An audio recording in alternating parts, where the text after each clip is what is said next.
First, correct this carpenter's square. This machine is a 32 set with 4 turbines, 7 on top, 8 on the bottom, using standard personnel. The method for correcting it is as follows. Insert the long side first, then the short side, and then flip it over at a 45-degree angle.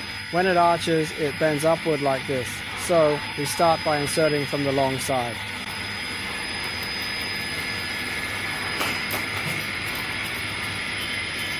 Okay, for the second step, work on the short side. Use the same direction.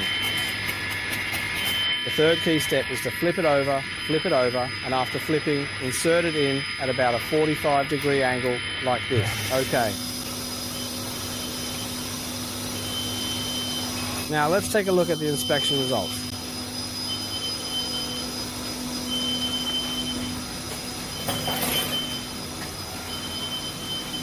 Now let me see. This one is for 8 fours. Does it have the 8 characters here? Let me draw a line here and take a look. Can you see it? Alright, let's sift it like this. Especially this correction. Take a look. Look at the top, okay? The quality is pretty good, right?